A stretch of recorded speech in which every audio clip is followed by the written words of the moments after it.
नमस्कार दोस्तों, स्वागत है आपका आपके अपने YouTube चैनल पर। कल हमने बाल विकास एवं शिक्षा शास्त्र से संबंधित 30 क्वेश्चनों को डिस्कस किया था।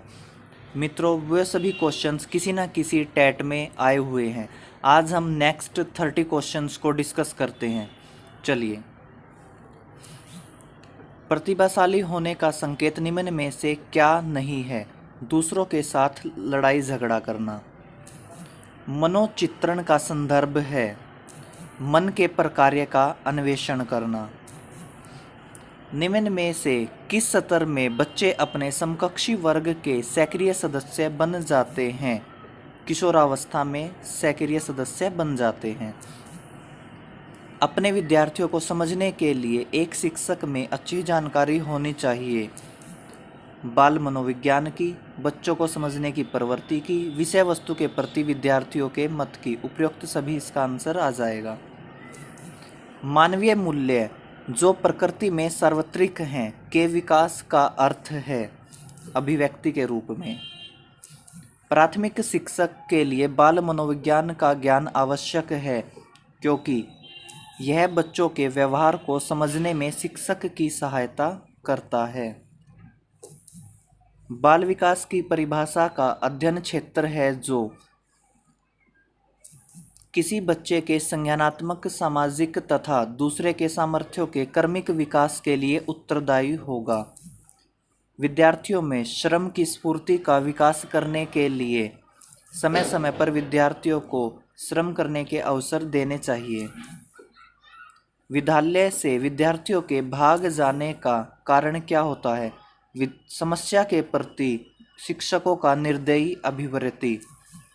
एक पर समान 12 वर्ष की उम्र के बच्चे में सबसे अधिक होना संभव है। समकक्षी के अनुमोदन के लिए बेचैनी।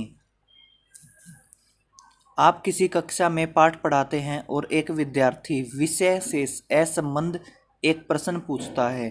आप क्या करेंगे? कक्षा के बाद प्रश्न का उत्तर देंगे। किसी विद्यार्थी की सबसे महत्वपूर्ण विशेषता क्या होती है? आज्ञाकारिता। जब एक विद्यार्थी असफल होता है तो समझ जाते हैं कि यह व्यक्तिक असफलता है, क्योंकि यहाँ पर लिखा हुआ है एक विद्यार्थी असफल हुआ है। अगर सारे के सारे बच्चे असफल हो जाते हैं तब हम कहते हैं कि शिक्षण पद्धति असफल है। तो इसका आंसर आएगा यह व्यक्तिक असफलता है। आपको शिक्षक दिवस पर कुछ विद्यार्थियों ने एक बधाई पत्र भेजा है। आप क्या करेंगे? उन्हें धन्यवाद देंगे। विद्यार्थियों में वांछित व्यवहार को किंचित परिवर्तन करने में सबसे प्रभावी पद्धति कौन सी होती है? अवांछित व्यवहार के कारणों को ढूंढने एवं उपचार करने का प्रबंध करना। शिक्षा का उद्देश्य होना चाहिए व्यवहारिक जीवन के लिए विद्यार्थियों को तैयार करना। विद्यालय में विद्यार्थियों को कैसे अभिप्रेरित करना उचित है? सैस्वर अधिगम के द्वारा बच्चों को अभिप्रेरित किया जा सकता है। आपकी कक्षा में एक छात्र देर से आता है तो आप कारण जानने की चेष्टा करेंगे। श्यामपट्ट पर लिखते समय सबसे महत्वपूर्ण क्या होता है? अच्छी लिखावट में लिखना चाहिए।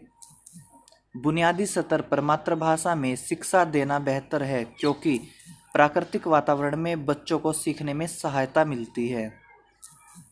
शिक्षक का बर्ताव होना चाहिए आदर्शवादी के रूप में।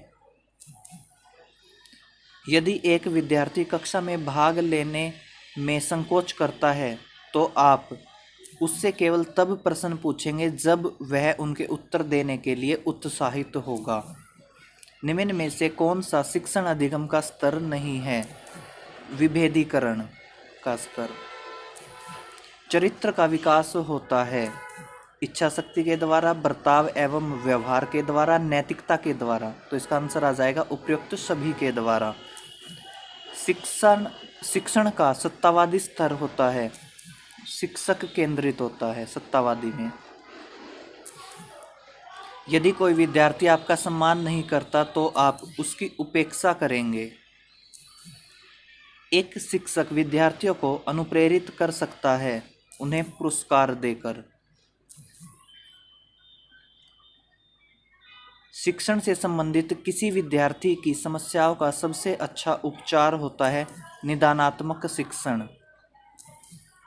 समन्वित शिक्षा की सफलता निर्भर करती है पाठ्यपुस्तकों की उत्कृष्टता पर। बालिका शिक्षा में महत्ता देना उचित है क्योंकि किसी सामाजिक परिवर्तन के नेतृत्व में केवल बालिकाएं समर्थ होती हैं। दोस्तों, हम उम्मीद करते हैं कि हमारे द्वारा कराए गए क्वेश्चंस आपको अच्छे लगे होंगे। ये सभी के सभी क्वेश्चंस प्रीवियस किसी ना किसी टेट में ज़रूर आए हुए हैं।